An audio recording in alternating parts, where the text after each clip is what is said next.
Recording is on. Show your pretty face, Eric. Come on. No.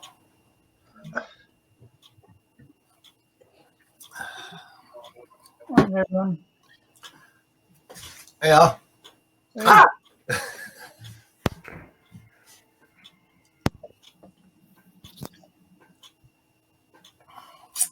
I'm going to got a really loud clock. Landlord here for a while. I've started the recording, but I have to step out, but I'll be back. You're always doing that. We're going to have a talk. Yeah. Well, you know what? What can I say? I'm a busy guy. Dave and I will be having a discussion about you. Now, I always look a little jaundiced here. I don't know. Too yellow. Start combing your hair of your chin on the top of your head. Just take some of those products you sell, Eric. Yeah, I'll be back. Yeah. Does it really work? I guess it doesn't really work, eh? Hi, Phil. Hello, Peter. Hi, Phil.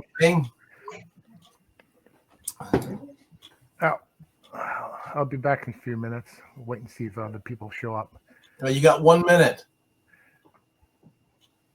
I'll take all the time I want. Well, you can't be late to start. So when are you going back to Brockville, Kevin? Hopefully not for a while, but I mean, we didn't really resolve the problem, so who knows? Oh, so you won't be back for a while then. I won't be back for a while. I mean, there was contamination in the control panel with, when you have aluminum oxide. I mean, it's non-conductive, strictly speaking, but it's got oil and everything else in it. And there was this stuff all over the inside of the drives where you've got up to 1200 volts. So it doesn't take much to induce an arc and create all kinds of nice fireworks, which they did. And then they replace it with a drive. Then they replace it with a component that's 13 years old, that's been sitting on a shelf for 13 years. And then they wonder why that didn't work. So anyway, the guys that repair the drives are quite happy. So they've repaired like 4 of them now in the last couple of months. And and it's like $5,000 a crack to repair them. I was going to say, my previous life, I remember those days. Well, the standard repair charge now for any industrial electronics is 50% of the cost of the new unit. Yeah, that's what they charge. So it's like, if it's a 10 grand drive, they charge $5 to fix it. Doesn't matter what's wrong with it. Yeah, I found a lot of the places were doing that. You just go flat rate. Could be just a simple blown fuse or capacitor blown, or something like that. Who knows? Gosh, you $5 grand. So anyway, let's keep the economy going. That's right.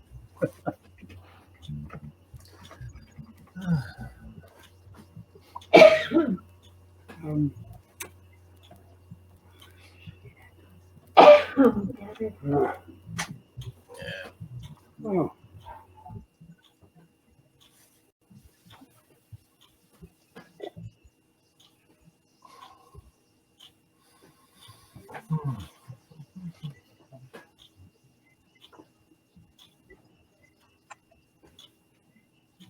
You guys get snow down there today?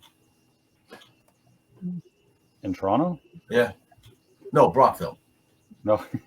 No. No. Yeah. I don't know if you were talking to me or no. I got a couple of whiffs of snow across the driveway, but that was it.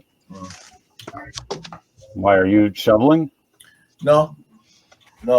I don't need to go out now. I got 2 kegs of beer in the fridge, and I got about 4 bottles of whiskey, so I don't need to go out until probably. And a son that shovels your driveway, right? Pardon me? And a son that shovels your driveway. I doubt it. Anybody here has a son that shovels the driveway? Please raise your hand. Yes, I thought so.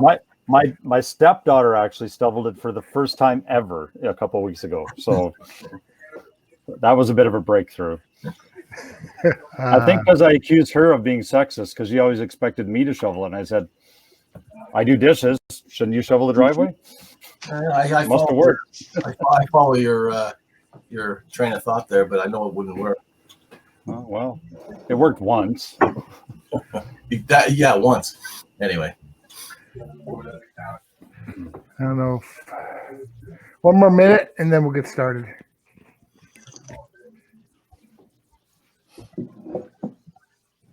Oh, we got a fellow jitzer. We don't know who it is.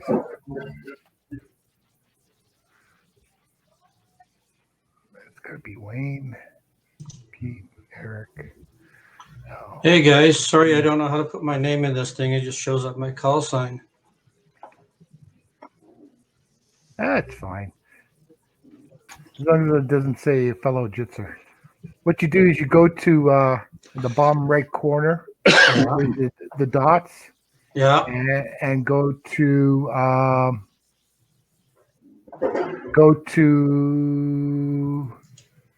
the first one at the top. I think it's your call sign, and click on it. Okay, That one? got it. Yeah, Okay. thanks. Yeah. Michael.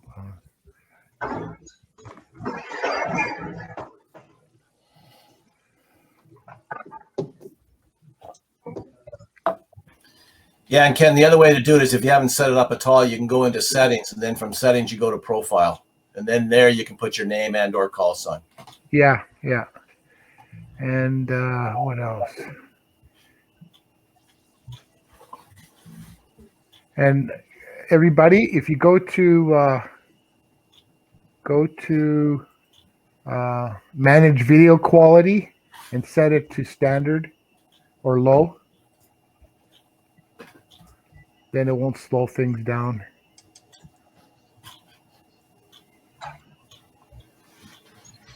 Well, it seems pretty good so far tonight. Yeah, it is. What do we got, like 14 under that? 4, 8, 12. Yeah, 14. Good. Okay, we'll just wait. I can't adjust my video quality. It says my radiance is just too high. Oh, okay. That's fine. You can't change it. Well, Might be because of your card. yeah. Well, hopefully soon I can handle whatever it can throw at me, because Bell's in our neighborhood putting fiber to each house. So I don't know how much that's going to cost, but I think I'm going to get it just because. You can never have too much internet speed, right? Call me later. I'll let you know what Bell 5 will charge you. Well, I have Bell 5 now, but this is going to be, like, I hope, a lot better. So you're going to be paying $600 a month for internet. Yeah, I'll have to take out a loan just to pay them, Yeah. to make the monthly payment. 8, 12. I mean, I only get 20 megs or 20 megs download right now, which is pretty slow, right? 20, 25 maybe. I hear people down in the States, some of the providers are getting like 500 megabits, 1 gigabit download speeds on fiber. That's a state.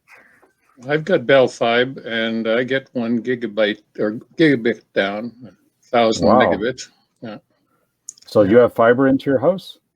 Bell 5 right to the house. Yeah. Oh, okay. Yeah. See, mine's Bell 5 to the local switch, and then it's twisted pair copper from the switch to the house. So there's the limiting factor. But so you get 1 gigabit. Okay. Wow. That's faster than the computer can handle it. The computer can only downlink something like 800. Oh, really? Yeah. Well, it's a modem. The modem limitation. Oh, the modem limit. Okay, I was going to say, yeah, because my laptop has 1 gigabit ports, and it runs at 1 gig between that and my server. So, but so did they charge you an arm and a leg to upgrade to that, or was that? No, it wasn't on our street, so they put it down the street. They dug it all into the ground. It was quite an operation. Yeah, that's what they're doing right now here. And then they offered a special deal about half price for 2 years, and with all 3 phone and TV and everything. And I think it's a fair bit. It's still $130 a month, I think, total. Yeah, but they'll throw fees at you over time. I've got the same thing. I've been doing it for a year, And like every 6 months, I'm getting a new Yeah. increase. Yeah. So your price is not fixed. No, What they say. that's still not bad actually. So Yeah. Yeah. Okay, let's get started. Okay, everybody, switch off your mics. Good evening, everybody. Welcome to our next installment of our PARC Homebrew meeting. So tonight, do we have anybody new? I don't think so. Oh, there's Eric, except he's not behind the camera.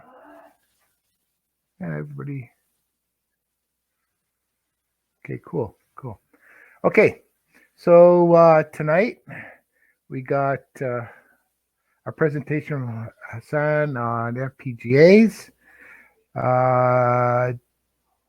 Dave is going to give a little discussion or topic on odds and ends that we build to enhance our shacks. Kevin's going to talk about one of his interesting ICs, and then we're going to have open table discussion. So Hassan, go right ahead. All right. Okay, so I cooked up some demos for an FPGA, and I thought, I've made it simple. I've actually reduced the complexity and made it interesting to radio folks. So I'll show you what I've got here. Okay. So here is the FPGA board.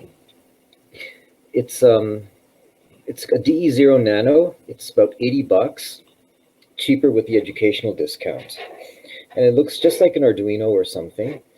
It's got like headers on both sides. And I've got it hooked up in a simple circuit, which I will show you right now. Should I share my screen? Go ahead. Okay. How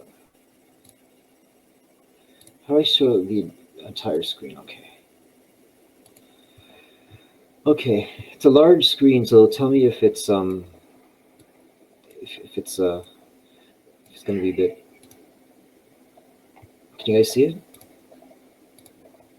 Yeah. All right. So this FPGA is basically. Go full screen with it, Hassan. So this is a dev board, and so I hooked up the simplest possible circuit. It's called a one-wire design. So in this thing here, you can see there's signals for all the different peripherals on the board, clocks, LEDs, keys. It has an SDRAM interface and then GPIOs. So port 0 is this kind of row of headers on the right, and GPIO 1 is this entire port on the left. And so this is my one-wire design. I'm just there's a 50 megahertz clock input on this board. So I'm just routing it to pin 0. And I'm inverting it and sending it to pin 33. And I've got those hooked up on the scope. If you guys look at the video, you can see the thing here. Can you guys see the scope probes? Nope. You have to look at the video. Do I have to turn off the... Actually, I'll just point the camera at the screen. That might be the best way to do it. Okay, so these are the scope probes. They're just hooked up to the jumpers and showing something on the oscilloscope. So if you look at the scope here, it's hard to see at the bottom, but frequency is 50 megahertz. And this is the signal. On the top is the clock, and on the right is the inverted clock. I can't get it to be an exact square wave because somehow it's a 50 ohms issue or impedance match. So it looks a bit rounded. So here I will show you what the design looks like in here, in Quartus. Where did it go? Can I just interrupt for a second? Yes. Can you just quickly explain about what FPGAs are? Okay, an FPGA is basically configurable logic. So, actually, I will show you in this thing. Basically, it's a way to actually, a microcontroller, for example, is just is a processor. You kind of write code to kind of read from input pins, do some math, and then send the output to an output pin. An FPGA is a bit different. It lets you build a circuit. So you can do any digital circuit you want on this board. It's got a rich set of peripherals, and you just wire things up in software. So here's my clock input, and I'm just wiring it up to the GPIOs through buffers. And Show your screen. oh, here's my clock circuit. Wiring things up to the buffers. Can you guys see that? Can you share your screen instead? I was planning to switch back and forth between everything, but yeah, Peter, I think we should have gone through a dry run. All right. So in this FPGA board here, in this design, like you can see all the peripherals on this dev board have their own kind of input signals and output signals. The GPIOs are represented here, the keys, the buttons, and the LEDs are represented here too. And you simply have to wire things up in software, and the thing just goes off and works. And so it's a different way of programming, essentially. It's basically like, imagine you take your piece, imagine you're doing a spice simulation, except all the components are present on the chip. Now this works with digital logic because there are no resistors or capacitors. The only thing they have is logic, and they found a way to kind of represent it on here. I'll show you one more thing here. If you look at the technology map viewer, well, that's not a good example. So this is what the entire chip looks like.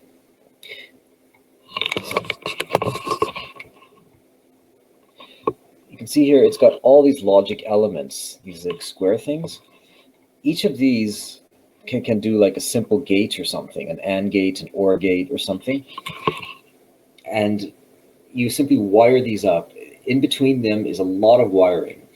And you configure the wires in this CAD tool. And on the borders, these orange, these kind of brown regions are IO pins. So you can see here a wire, it's kind of connected these. I think this is the input and output. So the clock comes in and just gets routed directly to some kind of an IO pin.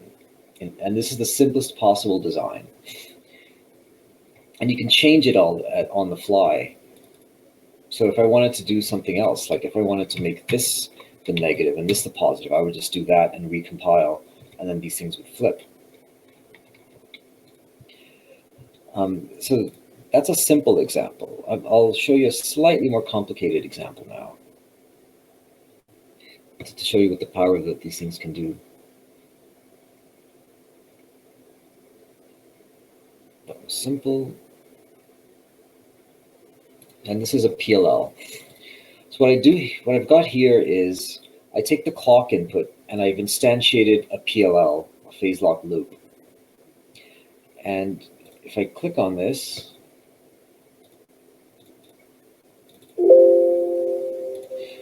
oops.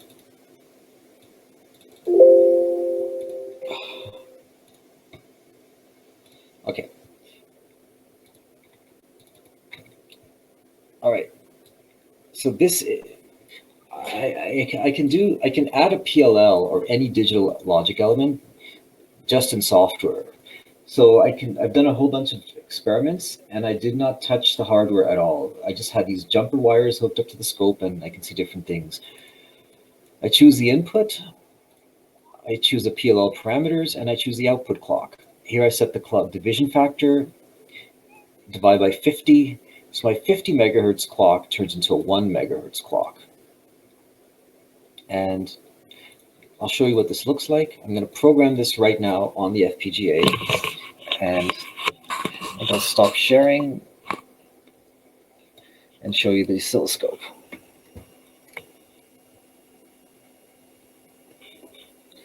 Oh, turn off 50 ohms mode. And there you can see now I've got a 1 megahertz clock, or two 1 megahertz clocks.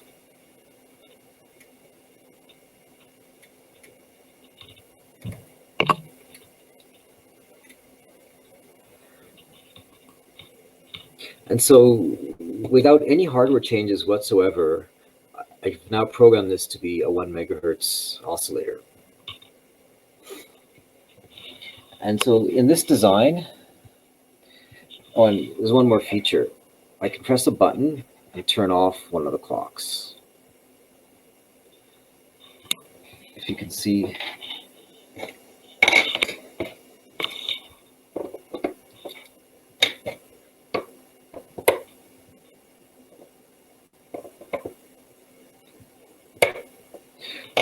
so I'll go back to sharing.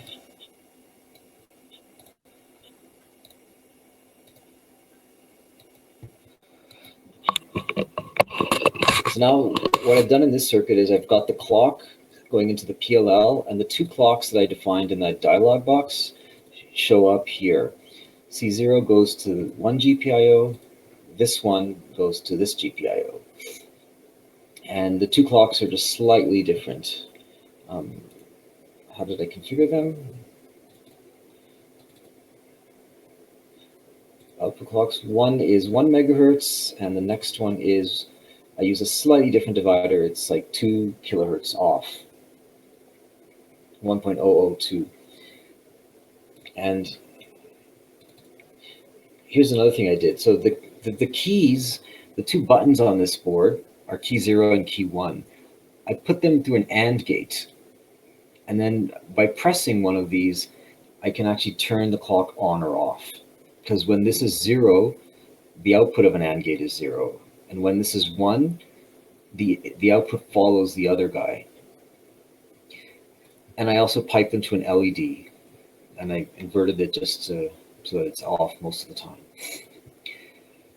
And so I have another demo here. This is my so this is a 1 megahertz frequency, and the other one is 1.02. So I've got my AM radio here. Actually, I won't use this example because 1 megahertz is in the middle of the band, and we're not going to be able to hear it over the other noise. So I've got a third design here.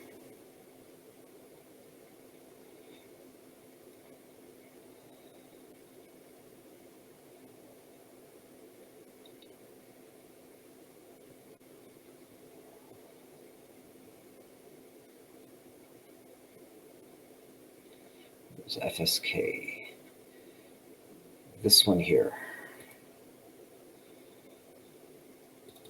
I'll program this in. So this design, oops, sorry, wrong one.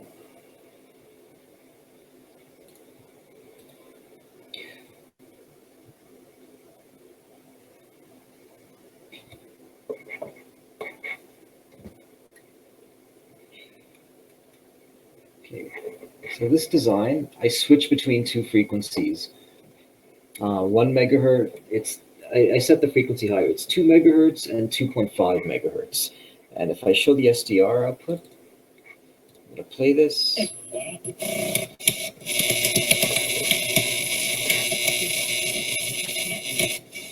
megahertz. If I turn this on, can you guys see the center of the screen? There's a 2 megahertz signal that switches between 2 and 2.5 as I press the button.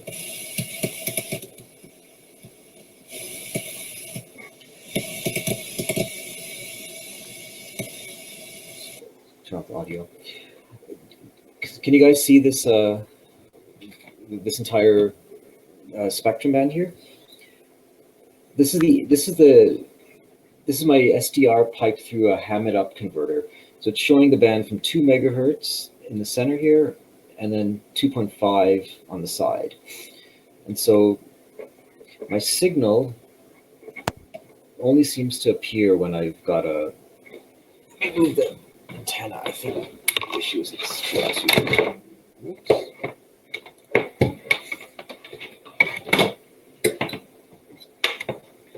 Okay. So there's a bright line at 2, and then it switches at 2.5.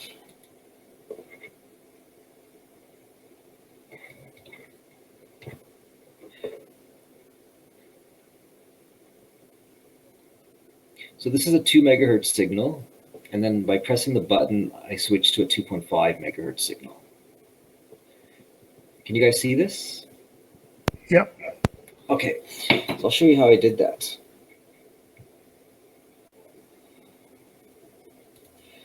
So here's the PLL, again, 50 megahertz in. I configured it. Maximize it, please. Oh, Sorry. I'll zoom in a bit. So there's a 50 megahertz clock in. I set the divider ratios. C0 has a 25 divider, C1 has a 20 divider. Then they go to a MUX, a multiplexer. And I select between it based on this button press. I put the NOT gate in just for convenience. And then the output is what goes to the GPIO pin, which I've labeled CH2, channel 2 for the scope. It goes to this thing here. And so now I can basically switch between 2 clocks using a button press. And I did all of this on the same board, same everything. All I did was change the software. And so if you can design something in Spice, you can probably see how to do it on an FPGA. It's more intuitive for a hardware programmer. And these FPGAs have a rich set of peripherals on board, which you can just configure and use. So they've got like 2 PLLs on board, which you just have to configure in this way. And then a third example I did was a TALO detector, or a TALO oscillator. What is that?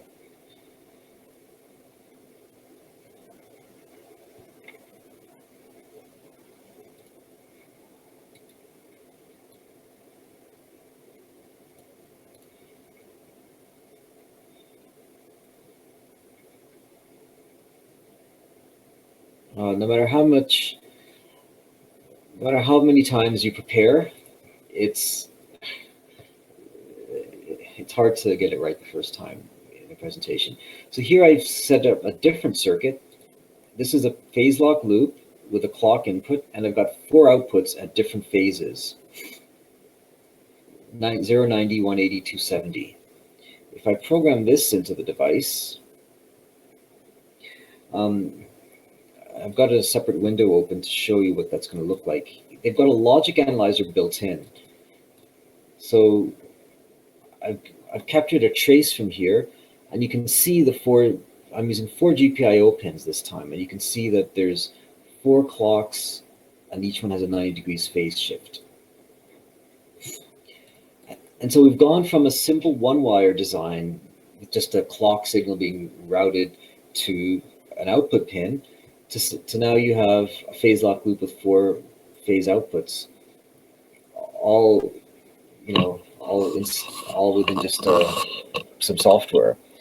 And I'll show you now the oscilloscope, and you can see the same clocks are here, and they have different phases. The top one is 0 degrees, the bottom one is 90 degrees. I don't know if it's inverted left to right. If that's the case, it'll be a bit hard to see. But they're 90 degrees out of phase. And so this is the basic. This is the most basic way to use an FPGA. It's just as a digital oscillator, but you can then do all kinds of powerful techniques.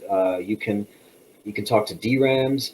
You can do I2C, interface to external chips, and all you have to do is connect it with ribbon cables to this thing, and the rest of the magic happens in software.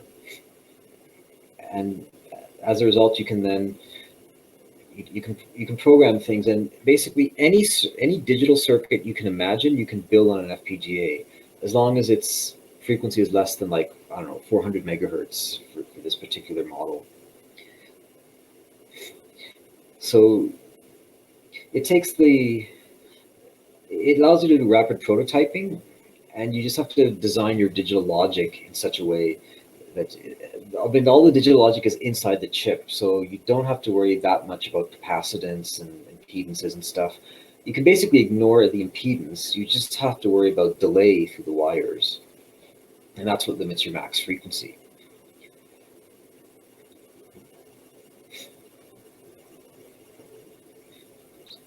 Any questions so far?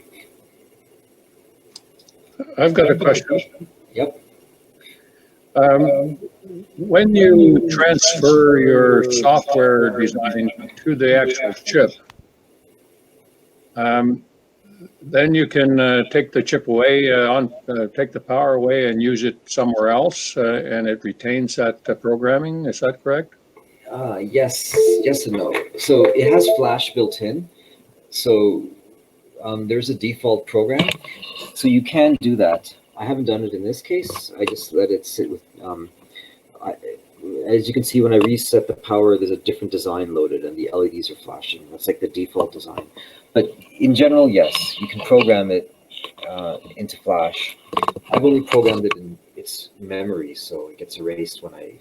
So the second part of the question is, after you've done that and you decide you don't need that circuit anymore, can you then reuse the FPGA, but bringing it back to your computer and programming it in some other way? Absolutely, yes. You can Okay. you can reconfigure it as many times as you want. So Okay, thanks. yeah. So there's like a limit of like 10,000, you know, the standard limit of 10,000 flashes or something. But it's completely reconfigurable. You can buy one board and use it for everything you ever want to do.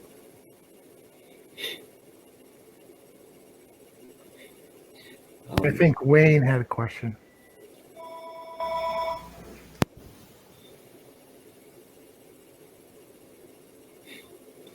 Question? Listen, could you repeat, Hassan, the device name so I can look it up? So I didn't hear the question. Could you please repeat the name of the device that you're using? Okay, so this is by Altera, now it was bought by Intel. The device is called the Cyclone 4. If you want it as a dev board, it's made by a company called Terasic. It's called the DE0 Nano. I'll send you a link in the chat. It costs about $80 roughly, and there's an educational discount. So there's a bunch. There are two main companies, Intel and Xilinx, and most people. The software. What's that?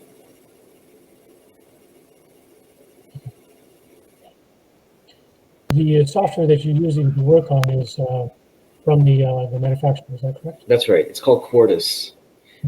Thank you. Most people basically use one or they're either in the Xilinx camp or the Altera camp, or both. There are some smaller FPGA companies out there which make other devices, they may have simpler tools.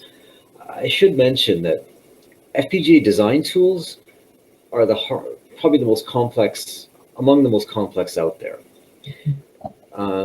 Imagine the difference between a car, internal combustion engine, and some finicky steam engine with like 50 valves and knobs and switch things you got to turn on.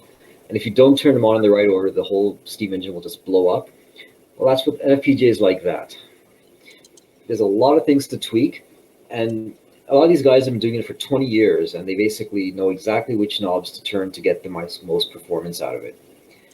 And they're trying to make it easier to use, but so far it's a long way to go.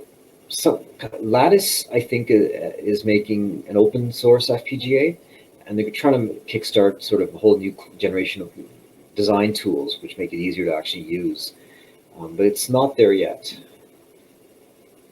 So there's a humongous learning curve with FPGAs, and everyone complains about it.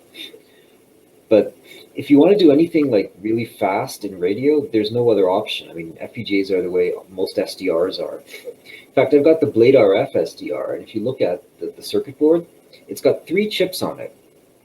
There's the 80, there's a chip from Analog Devices, which is a 50 megahertz to 6 gigahertz radio, 2 channels, RX and TX. That's the entire radios in that chip. Then there's an FPGA, which just talks to that chip and gets the data at a high speed and kind of, does some magic on it, some filtering and all that.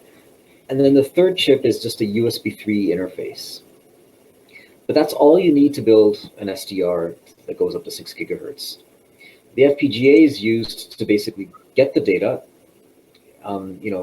They get it serially and then they output it. They kind of assemble it into samples. They do some filtering on it. They may do I and Q interleaving. So they take the I channel, the Q channel, in phase, the quadrature channel, and then they just kind of reassemble it and things like that. But all that magic has to be done really fast. And FPGA is the only option to do that, unless you want to design a complete custom chip from scratch.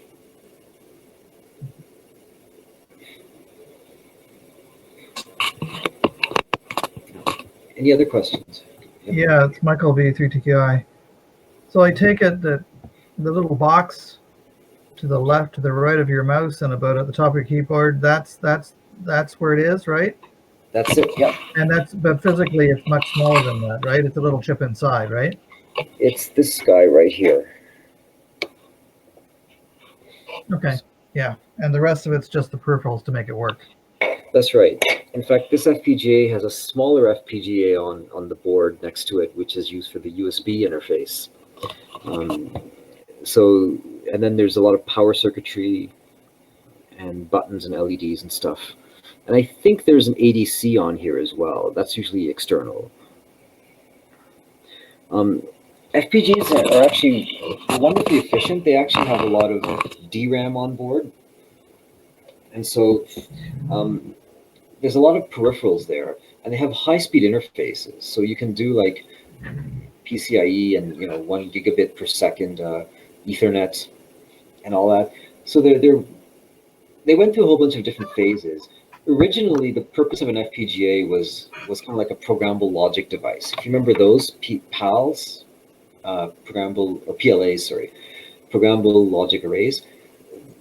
Basically, back in the day when you had discrete chips for AND gates and OR gates, and a PAL lets you combine like 5 or 6 of those into one device, and it was simplicity itself. You could just go around in this GUI and press some buttons and just design an arbitrary logic function and just program it in, and they were wonderful. And if you want to understand these things, it's good to go back to that era devices and just take a look at how they are. So the first purpose was to reduce the chip count on your design.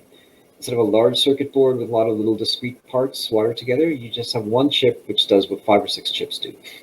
Then they got better and then faster, and then they got bigger, and then they started using them for their speed. Apparently it's a lot faster to have all your logic inside a chip rather than spread out over a circuit board, because obviously the long wires and the thick wires and the capacitances cause slowdowns and delays.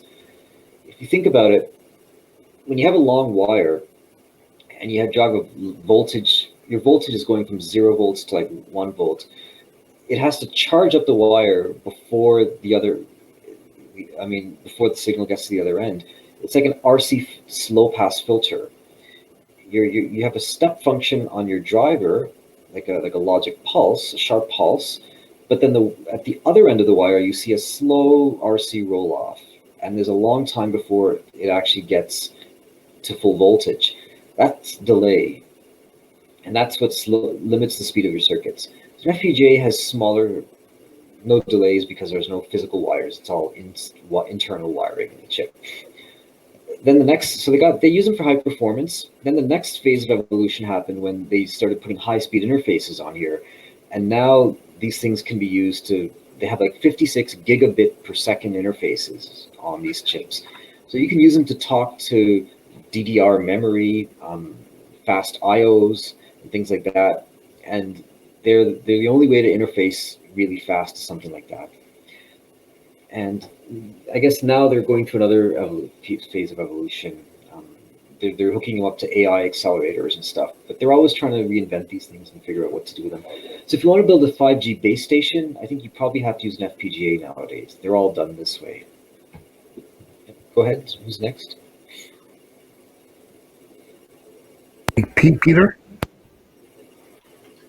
Yeah, Hassan, so you want to say input a signal from the outside into the input. What is the range? How low can it sense, and what's the maximum signal strength you can put into an input on that board? That's an important question. If you want to use digital inputs, you just have to wire up the digital inputs, and these are 3 volts and 1.8, 3.3 volts, I think. If you want to do an analog? Yes, or RF.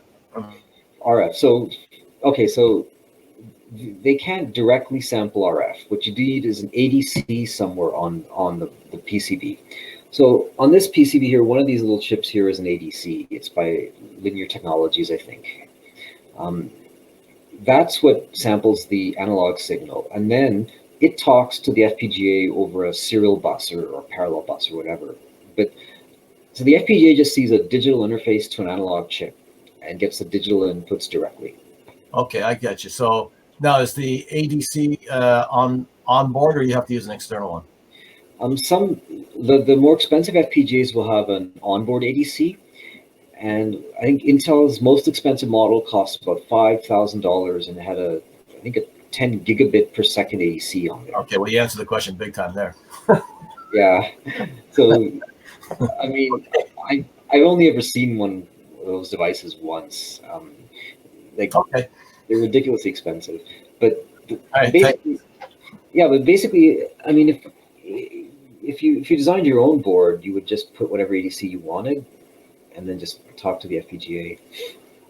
Okay, so I'll have to go out and buy an ADC now. Yes. Someone at the club gave me a high-speed ADC card for an FPGA. It costs about $200 brand new. I've got it sitting in the basement. I don't know who it was, but they donated a pile of components, and this was one of them. And I haven't been able to use it yet because apparently it's got one connector type, and then there's like you need a different connector, and you need a $500 FPGA, which has the connector to talk to that $300 ADC. So I talked to the guys who design these boards at Intel, and they're like, yeah, you need all this adapter, this, blah, blah, blah, blah, blah. It's non-trivial to get anything interfaced into these things. But you could buy everything off the shelf and build yourself a nice kick-ass SDR if you wanted to, just from components like that. Dave, you had a question? Yeah, how's my audio quality? Is this good? Yep. Yeah, it's good. Okay, my video quality is good too? Not really. Yep. Okay, yeah, it's a new camera and microphone. So, hey, Hassan, I think it's important to note that I kind of jumped in late, but I think with this is that it's just a bunch of gates and you have to program the gates. So if you wanted to do like a signal coming in, a digital signal coming in, and you want to do a low pass filter, the gates, you have to go and program all those gates to do a low pass filter. It's not like a C program where you go and you write stuff like a microcontroller.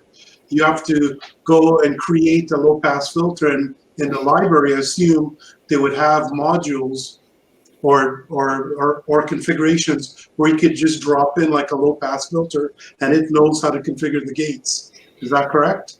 Partly. So inside the FPGA, it's all digital. There's no analog signals at all. So it has no concept of a low pass filter in the analog world.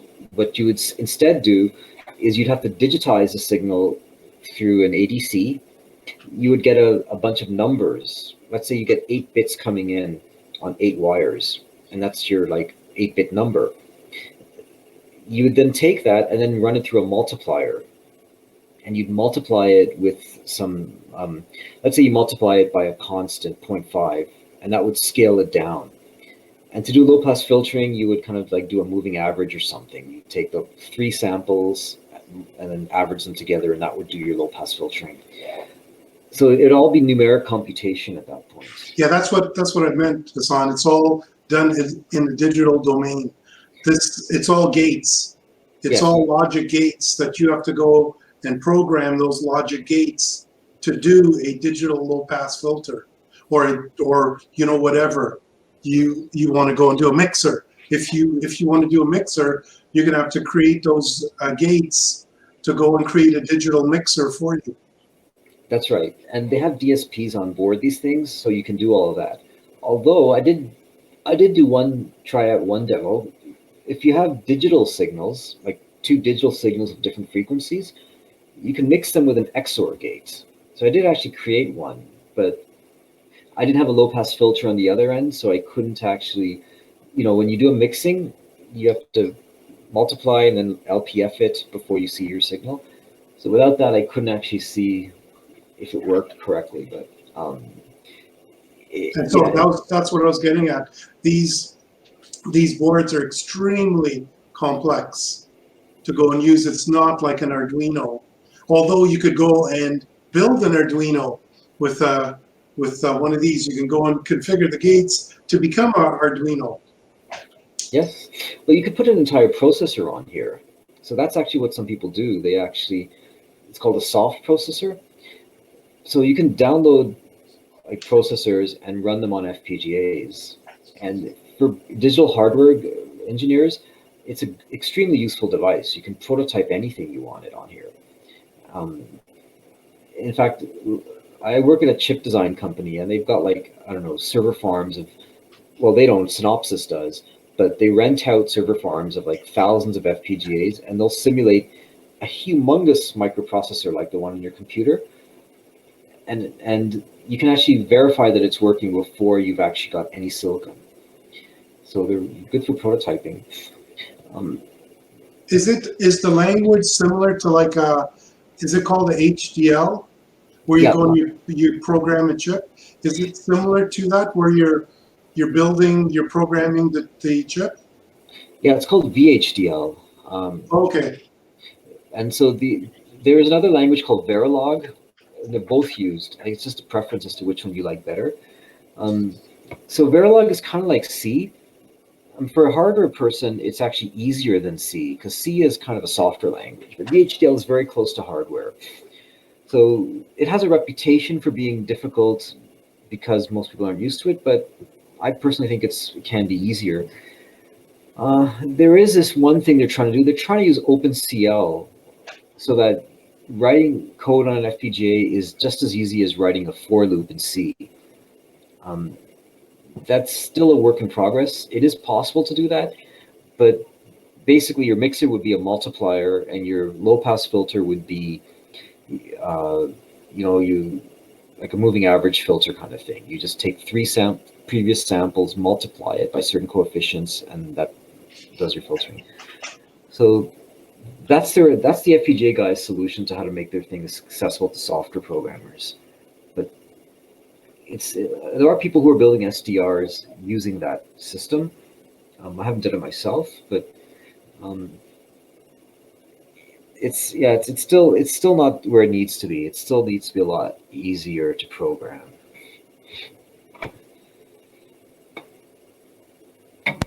Anybody else have a question? I have a quick question. Go ahead. I just went to Amazon.ca and put in FPGA, and they've got quite a few, ranging from about $90 to $200. And they're all pretty well bare boards. So I assume if you got one of those, you can get the software you need for free off the internet? Yes, absolutely. And I noticed they've got a couple of kits. And one kit comes with 12 things that you can attach to it. And that's only $121. That might be interesting. And if anybody's interested, you can get it by Monday. Is that the WaveShare Xilinx kit? What was that? Is that the WaveShare Xilinx kit for 121? Wave, yeah, exactly. Yes, 3E. That's WaveShare, yeah, that's exactly it. I've never seen FPGA kits on Amazon. This is a good price. All I can say is do your research. There's a lot of the FPGA market's not as how should I say it, user friendly as some other things. So you can buy a board and then you'll discover its limitations later on. So you can never do enough research. Yeah, a Xilinx board is a safe bet. Xilinx and Altera are the two big guys. Altera has been bought by Intel, so they're called Intel. You can pick which one you like better. Xilinx, some people prefer Xilinx. I think Xilinx gives you a lot more control, and I think Altera seems to have a philosophy of, you tell us your design and we'll make it work for you. And some people like that. Okay. Oh, one more thing you can do is you can actually do video processing on these things because they're very fast. Some boards have HDMI in and HDMI out. And in between, you can actually process your video and do all kinds of magic on it. So these devices are a whole new level of performance above Arduinos. And that's kind of their key thing. Okay, anybody else? Question? Statement? I take it you're done, Hassan? Yeah, I'm done. Okay, that was good, but I guess when all this COVID stuff is over, I'd like to see it live on a big screen so we can see all the content a little bit better. But that was really cool.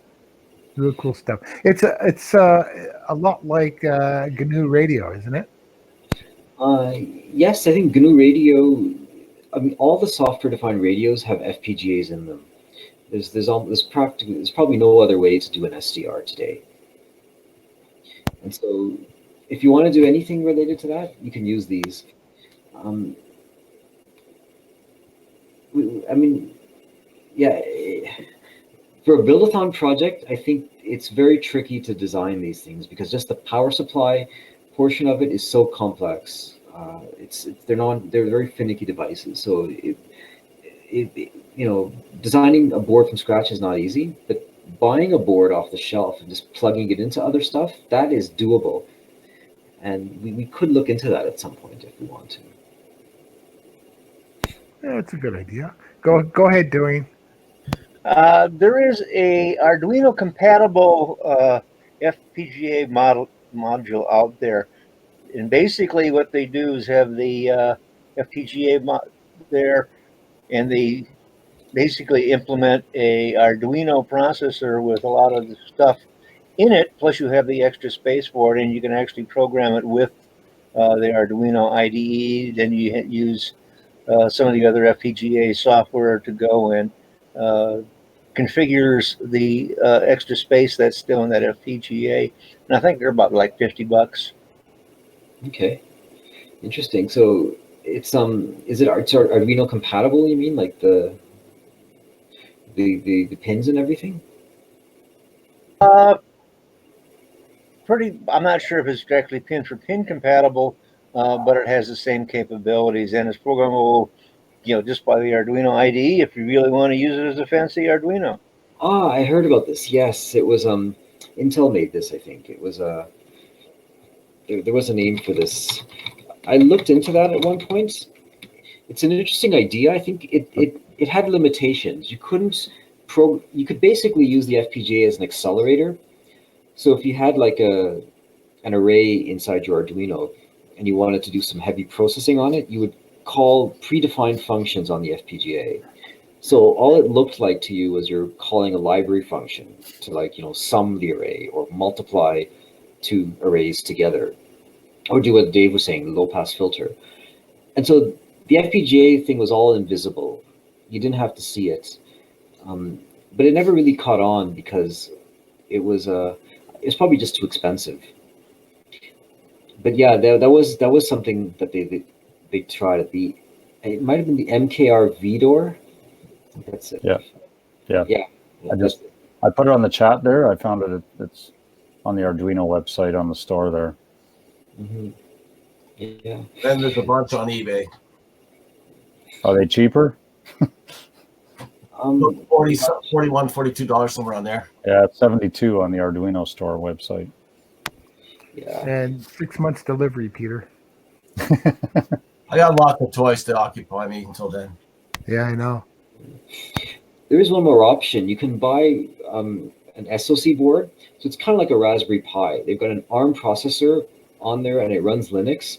So I think it's even got the same form factor as the Pi.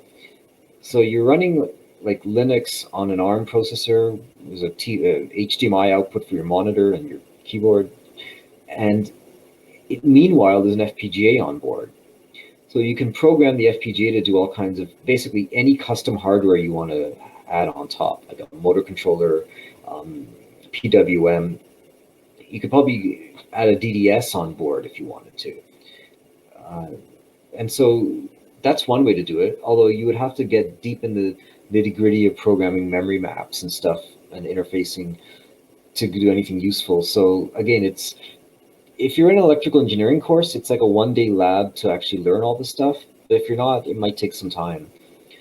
But if you think about it, I mean, you could basically design any hardware you want with an FPGA. So you're no longer limited by what the manufacturers produce. Having said all that, one of my friends likes to taunt me, like, what can I do with an FPGA that I can't do with a $5 STMicro Blue Pill that runs at, 100 megahertz? And the answer is not much. The STMicros, you can't beat that price. The price performance for an ARM chip is so ridiculously low. Like, you get 100 megahertz performance for $5, whereas it's like $80 for this thing. So yeah. I mean, radio is one of the things where an FPGA is essential. So it's one of the last, I mean, it is something we should look into at some point. Okay, anybody else? Question or statement?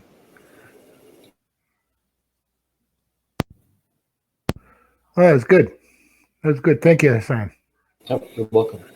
Yeah, we got to when we are able to get back together at the meetings, you got to do this again up on the big screen so we can get a closer look at it. Excellent, excellent. Okay, so the next person up on the slab is Dave. Go ahead, Dave. Okay, so one of the things I thought we could start doing is, I talked about show us your shack kind of thing, and then I thought, because I ran into a problem this week, and as I was doing it, as I was solving the problem, I thought, oh, this would be cool because I'm sure other people have run into similar problems and they've got little fixes. So I thought, talk about simple things we've built in our shack to do things for us. And I'll show you, I've got a good example of something I did here. Very, very simple. You can almost say trivial, but it makes a huge difference to me. So let me start by sharing my screen here.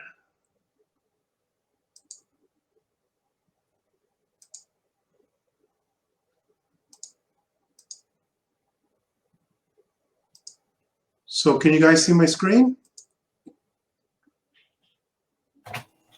Yep. Okay, so I created this PowerPoint and it's really messed up. Because it's I'm using my shack computer and I don't have PowerPoint.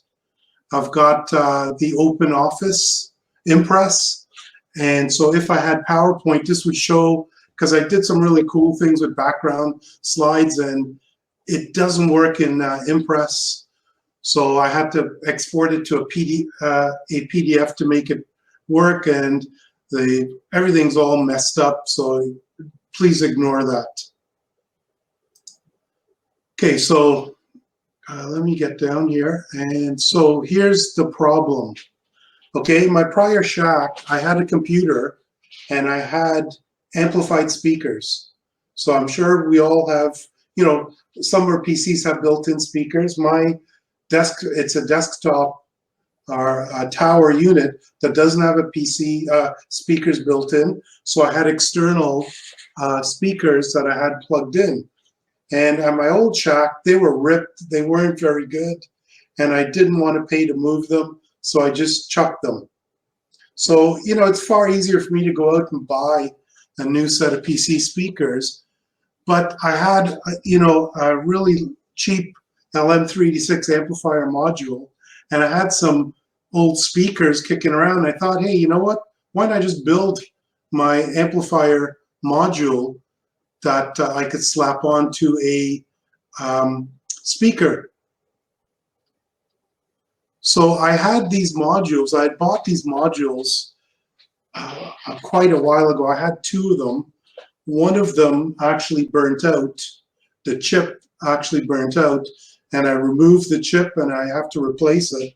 But I had a second one, and they're very cheap. This was a recent eBay listing. It says 99 cents, but it's not 99 cents. It's $5 shipping. So it's actually $6 for the module.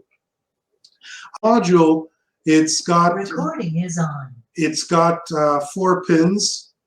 One is for ground. One is for, it can run either 12 or 5 volts, right? Or anything in between. And then you've got your input.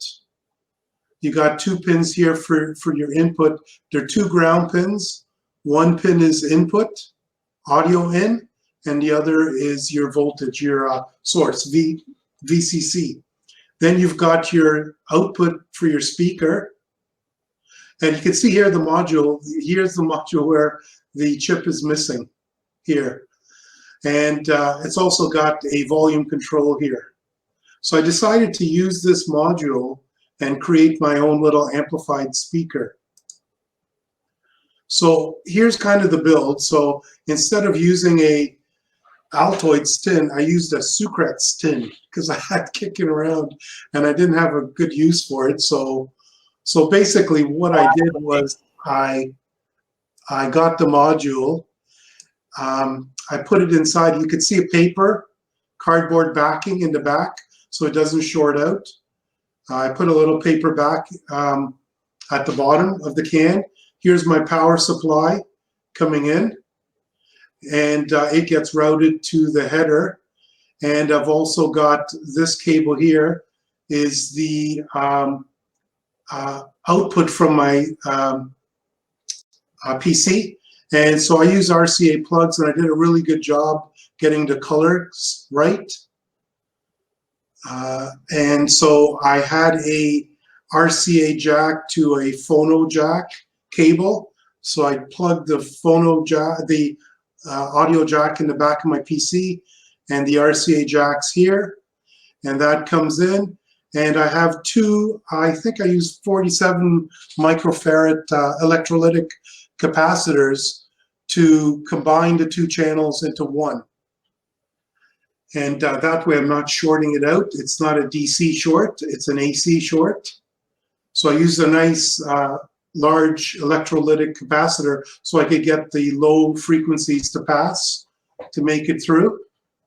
And so I have a mono signal coming in and I'm feeding it into my header. So basically what I did was once I have it set up, I connected my PC and I turned my PC volume all the way up, as high as it can go. I went into YouTube, played some god-awful video that was really loud, and I adjusted my volume to the point where I just started to get distortion. Then I backed it back a little bit. So I get the maximum amount of volume without distortion hitting the PC, hitting the speaker. And so the final product looks like that. There's my speaker, there's the amplifier on top. There's the cable going to speaker. You can see the cable here go into the speaker. Oh, and the boss just came into the room. You could hear him meowing here. And the PC connection. And so that's it. As a matter of fact, this presentation is being played on this speaker right now. So that's basically it. That's everything I wanted to show. Any questions? Pretty simple little thing I built, you know, and the modules are really cheap. And so I thought, you know, I would dare other people in the group to maybe talk about something similar like that you've built that's really simple. Tell us about it, because it could be helpful to one of us in the future. Well, that's it. Okay, any questions, comments? Yeah, Peter, maybe we can add that on a permanent basis to our meeting. I got a couple of things I could share next month.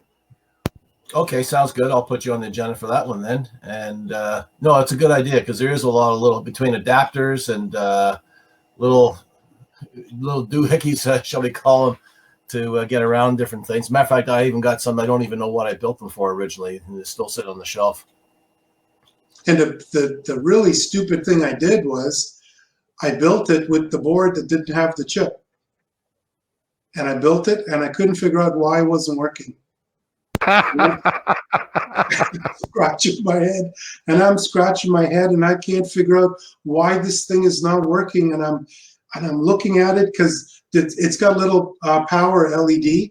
The power LED's coming on, and I'm going, what the hell? So finally I said the module's got to be bad. So I go grab the other module, put it in, and it worked. Then I looked at the other module, and I noticed the chip was missing. And I'd forgotten that I'd taken that chip off months ago. I'll send you a couple in the mail. And they're just, all it is just the SOIC LM386 chip. Any more comments, questions? Good. I think it's one thing that's interesting. I got a couple of those boards lying around too, but you know, you're right. Between whatever the kids have bought over the years for their computers and all that kind of stuff, I got speakers all over the place doing nothing. And that's not a bad idea, Dave, because without it, they don't. Well, actually, you know, it saves you one little stage that you have to do for your projects. I think I even used one for a little while on the LBS project. Yeah, I used one of them too for audio in a radio, and it wasn't that good. Like it just, it wasn't that clean. I found that the other amplifiers we built was cleaner and the audio was clear. So I don't, maybe it's a signal to noise thing on those, on that build, but they didn't work very well for a radio. Anyone else? Okay, moving on. Kevin has got another interesting chip. Go ahead. Well, we'll see if it's interesting or not. Anyway, so a few minutes, and I just have, let's do the application window. So everybody see this? This is a homebrew circuit diagram I ran across. I thought it was kind of interesting. It's got everything that we ever wanted. Solder blobs, magic smoke, an Arduino just for blog credit, the most expensive chip you can get. It's got an arena. Anyway, that was funny. Anyway, I like that. Send the link for it. Here, I'll put it on the chat. It's a webcomic thing. I just happened to run across it. Well, it's got a flux capacitor too. Yeah, it's got everything you ever wanted, right? Holy water, a neck strap, electric eel for power. Does it have an FPGA? You know what? They probably missed that part. Anyway, that's so. Anyway, I found an op amp, and I thought, and this is a nod to Peter's Scope Pro project that he thought about for a while and was working on. So anyway, the significance of the op amp is how, or what I thought was really good. There's this thing called gain bandwidth product on op amps. And basically it's just the gain at any given bandwidth multiplied by that bandwidth. And you end up with this number called gain bandwidth product. And so a little chart here kind of explains it better. So, you know, the gain's not infinite. So at some point it levels off at the lower frequencies. And then you get down to your half power point, and it becomes linear after that point down to your frequency where it can't handle anything anymore, or it's below 1. And that's your unity gain there. So anyway, in here is this gain bandwidth product area. And excuse me. So I found this chip that I thought it was impressive anyway. It's from Analog Devices. It's high speed. The gain bandwidth product is 1 gigahertz. So Peter, if you want to run a high frequency probe, it's a JFET input amplifier, so high impedance. The bias current is 2 picoamps. Okay. The common mode capacitance is like just over 1 picofarad. So this thing I think would do anything you'd want it to do for something like that. And you can even get 2 of them in a package. And they even have a sample JFET dual or differential JFET amplifier arrangement, and then a buffer amp after that. I mean, it's not super high voltage, but it'll handle whatever frequency you want, and it doesn't look like it'll load down your circuit. So, because you think a probe is like 10 mega ohms or something, but then it's bypassed by, like whatever it is, 10, 20 puffs. And at 200 megahertz, that 10 or 20 picofarads becomes pretty significant. So this is something that you might want to use in something like that active probe. And it's about $7 at DigiKey, apparently, in single quantities. So anyway, actually what I should do is put that link in here as well, in case anybody wants to look at it. So anyway, I thought that was that's probably the fastest op amp I think I've ever run across. So if anybody wants to do anything fast, I know Dave, you were once looking at some kind of fast op amp for something. I think this qualifies. So anyway, that was something I thought was cool. That is cool. That is. Go ahead, Pete. Off and on, I do think about that active probe. And I finally got to the point where I probably would have had one built if I wasn't so bent on having one probe does all. But I could never get the simulations to show me that I could do that. So not too long ago, I thought, well, you know what? Go for 2 probes and break it down that way. And that way it would work well. But maybe this is an idea, Kevin, to go with this one. And try that out. What did you say the frequency range of this one was? It goes up to 1 gigahertz. Okay. At minus 3 dB gain, or unity gain, it's like 1050 megahertz. I wonder how low you can go in signal strength in there. You mean the minimum signal? Mm-hmm. Yeah. Let's see here.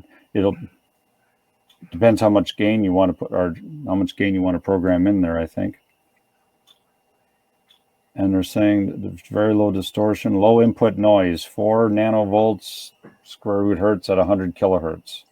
And the current noise is 2.5 femtoamps at 100 kilohertz.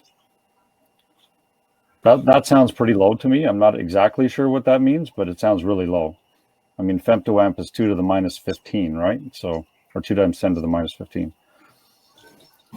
So if you have a 1 megahertz bandwidth, then if you have a 1 megahertz bandwidth, then the square root of that is about what, 3,000 or less than? Well, it's 1,000. Yeah, it's 1,000. So it'd be 4 nanovolts times 1,000, so 4 microvolts will be the noise. So that's how low you could go. Oh, okay.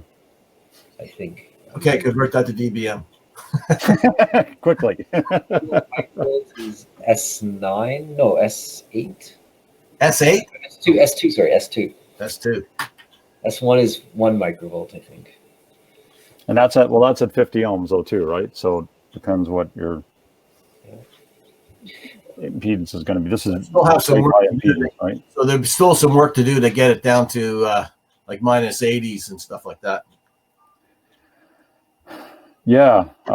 Well, this is at 100 kilohertz, so I don't know what that means. You know, when you get up in frequency, like what happens at 10 megahertz? I don't know.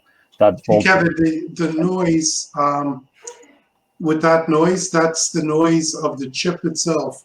With an op amp, all the noise comes from the resistor network you put around the op amp. I can't remember what it's called. Hassan would know what the noise is called, but all the noise comes from the components you put around all the resistors to do the input biasing. Also, the other thing is you got to look at the slew rate of these chips. If you go right up to the top, you'll see it's got a half decent slew rate, but it's not huge. Okay, what that slew rate means is that it's the slope. Okay, so if you look at the slope of the signal, if you've got a given frequency and you've got a low input signal, the slope is almost lower. If you raise the voltage up, the slope goes up, and it gets to a point where the chip can't grab onto that signal to process it because the slope is too big. So that's what your slew rate is. That's going to set the maximum signal you could feed into the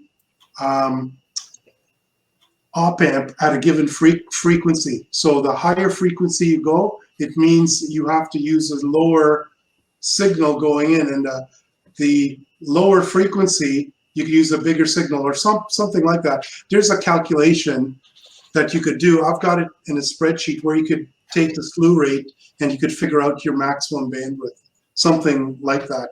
Yeah. Yeah, I mean, this is about 1 volt per nanosecond, right? So if you did use this as a preamp and a probe, and then you had a buffer amp that had a higher slew rate, but maybe not the same input impedance and things like that, then you could get away with amplifying the signal more.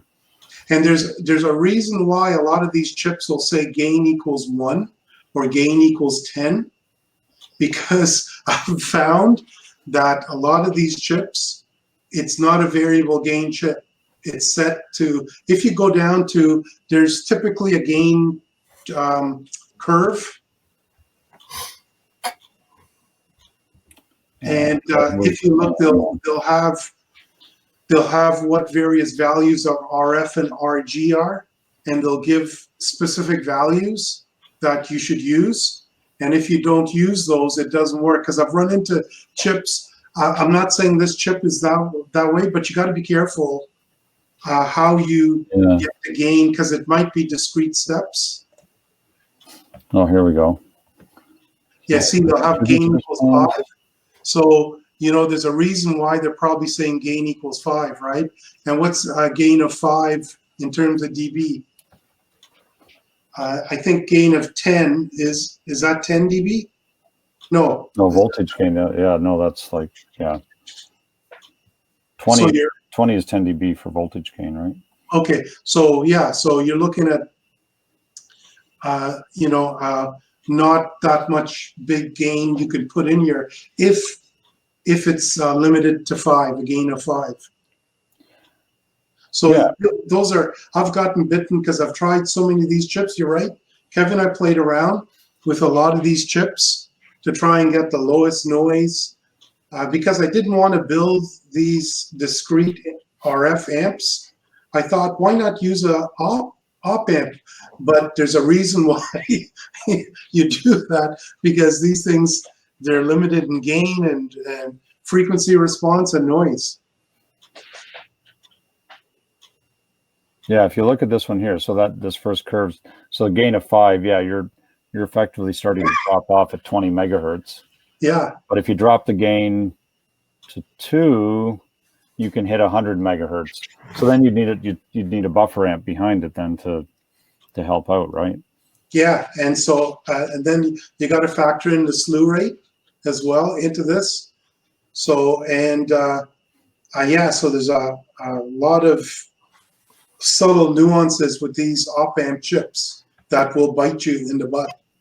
Yeah, I think the thing with this one when I was looking at it was like it's a good preamp type stage, because you're not going to get gain and high impedance. I don't think like you discovered, you don't get everything all in one chip. So you use this to acquire the signal and buffer it, and then then you can stick it into another amplifier to get it up to something that maybe your scope can see easier. So will this chip read 2 microvolts? Yeah, I mean, but you might want to limit the gain on this chip to just like 2. No, I get that part. I get that part, but the question is, how low can you go? Well, that's limited by the noise, and that's whatever that calculation works out to. I'm not sure. Well, I'll leave it. Hang on, I'll leave it there. But that I didn't dig into the math that much. I just thought, oh, this looks like a cool chip. Maybe Dave and Peter will like it. So to calculate that out is what you're saying. You take the 4 nanovolts. So yeah, I'm sure there's a calculation for it. I'm just not sure what it is. Okay, there's another. Anyway, yeah, nanovolts per hertz to signal. I have to think about that. I can't think of what that's actually telling me. Well, I'm sure Google knows. Yep. So anyway, that was something I thought was cool, or not, whatever. It's not often I see an op amp that'll handle a gigahertz. So, and I suspect that a lot of the issues are more about even just reading the layout, the PC board layout stuff. Once you start getting up in those frequencies, you really have to be careful with your layout. And actually, to that point, I think, Eric, you listened to the Ham Radio Workbench podcast. Yeah, I do. Yeah, if you listen to the latest one that just came out, there it's all about laying out RF circuitry on printed circuit boards and designing circuit boards. And they've got a guy from AutoCAD and the Eagle part of it or whatever and he's talking about all this stuff once they get past all their introductory stuff, all these things about laying out circuit boards. It's a long, their podcasts are like 2 hours, but there's a lot of information. And it's quite interesting, actually. Well, there's lots of grass to cut, right? So, yeah, yeah, exactly. Yeah, I'm still working my way through the GNU radio. I found that one really interesting. I've listened to that one too. Yeah, I usually go for an hour walk every day, so it's good for at least 2 days of walking, I find. Yeah. No, the GNU radio stuff sounds really interesting. I think I may even give it a shot. It seemed pretty mysterious, but the way they presented it sounds like you can take baby steps and get on the road pretty easily with it. So yeah.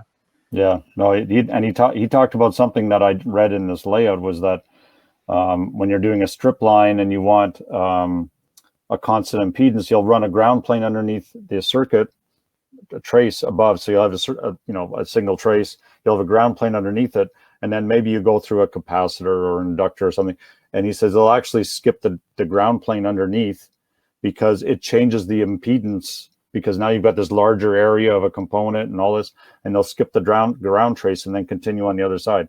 And they actually talk about that in this chip, is you stop the ground plane underneath the actual pins because of the extra parasitic impedance or capacitance, So, if you're looking at a scope probe with high performance, I don't know that you're going to get away with etching your own board, but or even designing it just from scratch, because how do you know what to do and what not to do? It's a whole art in itself.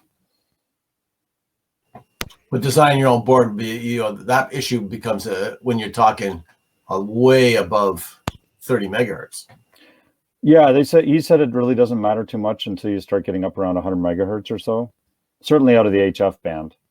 But yeah, once you start getting up there, you have to start worrying about that, he said. So anyway, it's an interesting podcast. I haven't finished it yet, but it was a lot to think about.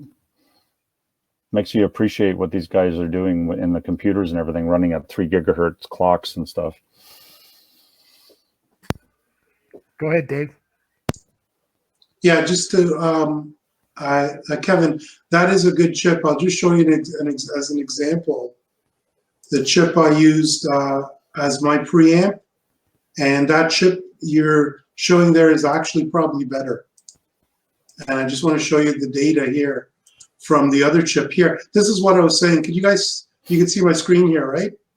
Yep.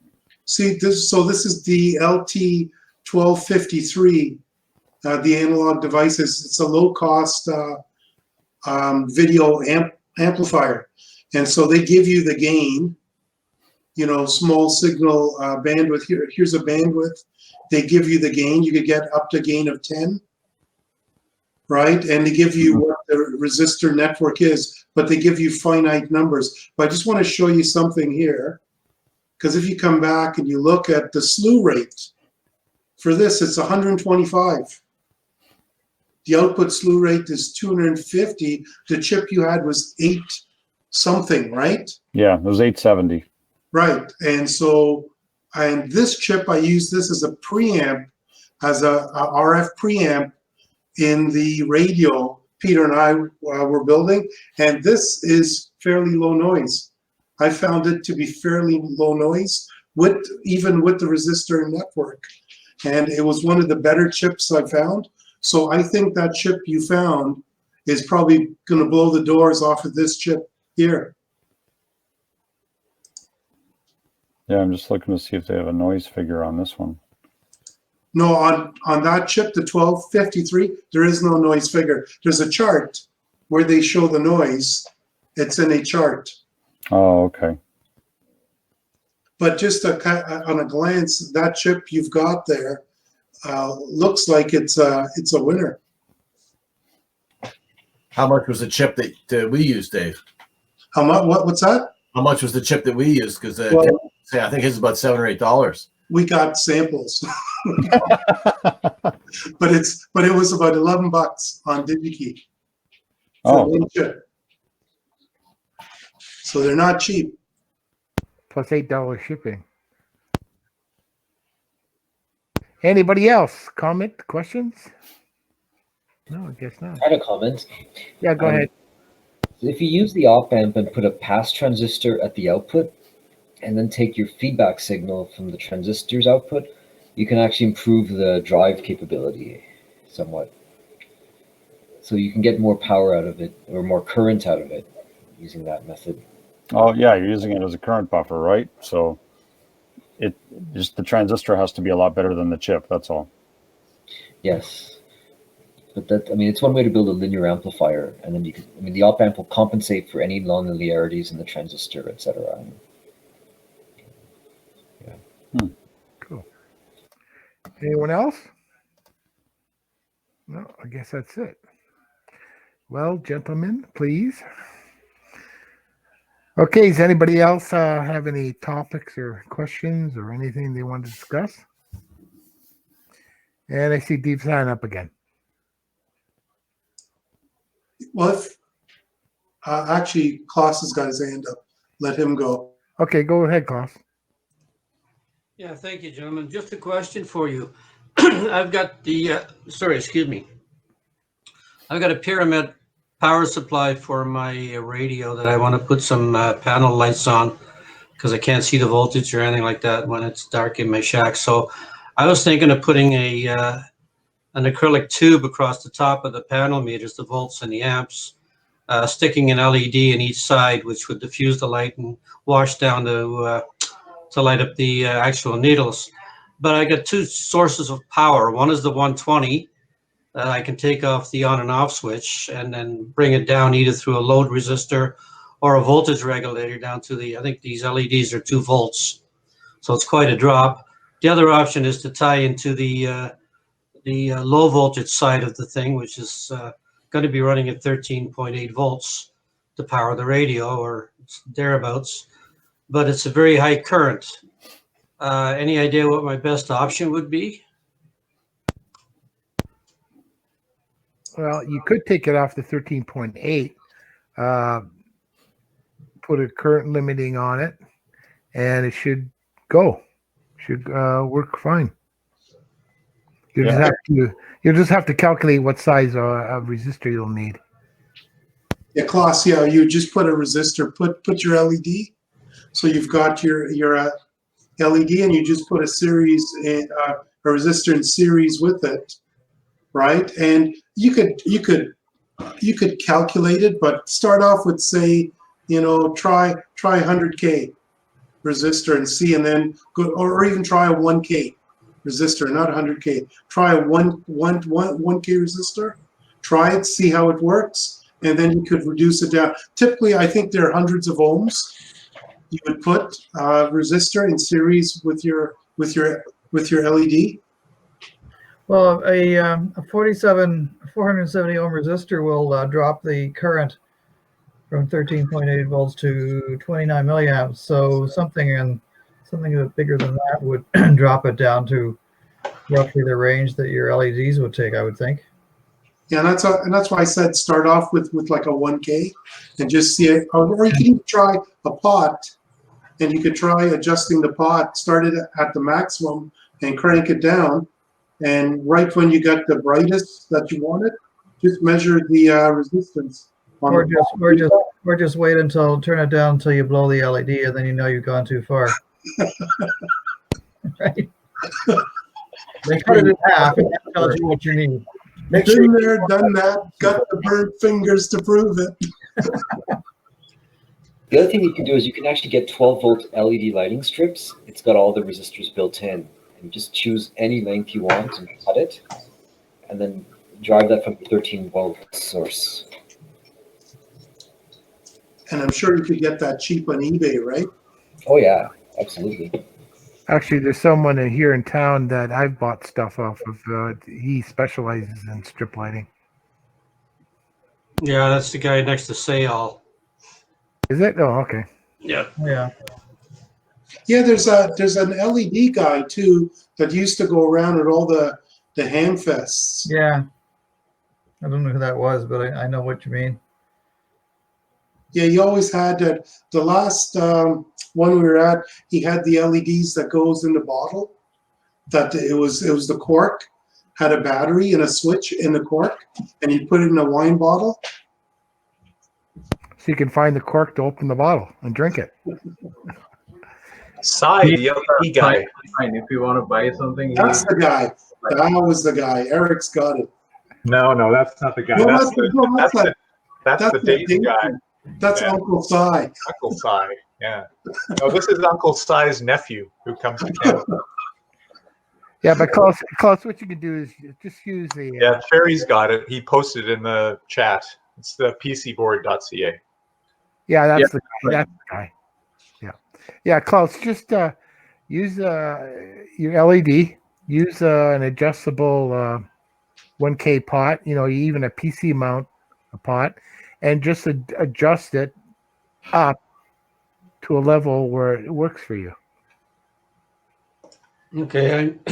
Excuse me. I was just concerned about the 30 some odd amps going through those wires from working the radio, if that's going to affect the LED strip at all if I go across those wires. No. Because the current is so low, it won't. Like you're talking 30 amps to your transceiver or whatever, but you're talking milliamps here. It's really small, 10 or 20 milliamps. The most you should put through an LED is probably about 20 milliamps. So it's really small in comparison. Okay. You can get some really, really bright LEDs. We had some where pretty well blinded us, so you got to pick your LEDs right. You want the standard ones, probably not the really bright ones. Yeah, no, I want a soft light on those things. That's why I'm going to feed them through an acrylic tube. If I feed one on each end, the light will go through. It'll be nicely diffused and washed down. Yeah. I've got a bunch of these modules here too. I don't know if you could see it with lights. Let me try and get some more light here. There, can you see it? It's got a little display, and you pick them up on eBay. They're dirt cheap, and I've got them on top of my power supply, and it tells me the voltage output coming out of my power supplies. And so when I key the mic on my radio, I see how much the voltage drops. So I think, Klaus, so when you key your radio and you've got your LED, you might see the LED dim a little bit. Just before it burns out. Yeah. If you're interested, if you're worried about the power wasted in the resistor, you can buy these little like buck converters off Amazon. They're like $2 each. You buy, I think, a pack of 10 for 13 or something like that, and they'll step down the voltage and regulate it to anything you want. So you can just tune it with a screwdriver for your LED, and whatever the input voltage swings, it will take care of that. Yeah, I built one that I bought, and the buck converter has like a little LED type, or has a screen on it. It'll tell you the input voltage and the output voltage. It has a little dial where you can adjust it, and it takes up to 50 volts input. You need more input than you get output. So I use one of the power supplies for an old computer, and it was 19 volts. So that's what I'm getting my 6 volts, 9 volts, 12 volts off just by a couple of banana plugs, and it seems to work out nice. Excellent, excellent. Yeah, give that a try, Klaus, and see what happens. Dave, go ahead. Okay, so my question I don't know if anyone can answer this, because one of the things, last time I was doing Show Me Your Shack, I was talking about putting my antenna on my house, running around my house, and Kevin was saying, "Aren't you going to kill your kid?" and so he got me thinking, well, maybe I shouldn't kill my kid. And it was more mutate, not kill, just mutate. Well, that's okay. That's what your kids are for, Eric. You got a sacrificial cat, don't you? Yeah, no, my cats are much more sacred than Eric's kids. No, but so I started looking into doing the calculation to figuring out, what the field strength is at a given point. And so I had a couple of questions. The first one is, if you look at the Health Canada regulations that Industry Canada quotes, there's a watt per meter squared, but it's given over a time frame. So they say, they'll say in a uncontrolled environment, which is what we do it in. We're not in a cage and people are aware they're under scrutiny. My neighbors don't know they're being irradiated, right? My cats and squirrels on the fence don't know they're being irradiated. So it's in an uncontrolled environment, and it's 2 watts per meter squared for 6 minutes. So I'm just wondering, how do you arrive at that? Is it you take the radiation at a point in time and you say, okay. Dave, I'll tell you right away. I read this book I posted has the description of how they did that. In World War II, they took these microwave radar transmitters, they stuck a hot dog in front of it, and they figured out how many seconds it took to actually cook the thing. And that's how they figured out the safe RF exposure limits. Well, no, but what I'm saying is that, okay, that 2 watts, okay, how do I calculate that? Because I know I can calculate, if I go in my backyard on my house, I can figure out what the energy being delivered to a point is. Okay, so I can get the energy being delivered to that point. Do I take that and just multiply it by 6 minutes? 6 times 60 seconds? That's what I would do. And so that's what who said that? You'd be pretty safe. I did. Peter did. Oh, I thought it was Eric. Since he's medical, I kind of figured he would. Well, you'd think if you said it was whatever the wattage was, whatever the watts for 6 minutes, and then you think, well, that would be if you're running CW with a key down for 6 minutes, right? But when you're actually talking, you're not putting out anywhere near that energy continuously, so it's way down. So would you do that, take that 2 watts and divide it by 6 times 660 and say, this is the energy you're going to deliver at that point over a second period, a key down period? Here's what you do. You take your power output into your antenna, say 100 watts. you figure out your distance to the antenna. No, but, Hassan, you can't do that. That assumes it's an isotropic antenna. I was about to get to that. So you assume isotropic first. So you've got your, what's the radius, what's the surface area of it? Let's say you're like 10 meters away. Yeah. Surface area of that sphere, like 4/3 pi r squared or whatever. Yeah. Then you take your dB gain of your antenna, dBi. Right. Yeah, I did that, Hassan. But Right. that comes out that says at the distance I'm talking about, I'm fine. But I know. Well, here's what you have to do next. You take the figures that the government produces, divide them by like 1,000, and that's this actual safe limit. Apparently what happened is after World War II, the US cherry-picked all the good German rocket scientists, and the Russians took all the good German radar scientists. And they did experiments on chicken embryos and eggs and stuff, and they came up with their own set of safe numbers for RF exposure, and they were like 1,000 times lower than the US numbers. And apparently no one can change these things now. Like the US got numbers by, like I said, you've got a radar transmitter, they check the power output, they've got this horn antenna, they check the distance from that, and then they know the kind of the area that the beam is spread over, and then they figured out how many watts it takes to cook a hot dog, and they only considered thermal heating. They didn't consider any other biological effects. And by now, it's too late to change the safe limits because you'd have to move all the radio transmitters in the world, hundreds of feet away from populated areas. So they keep the same limits. I think also it's frequency dependent, because the lower frequency your tissue is not as affected as, like, because it's that hydrogen bond thing.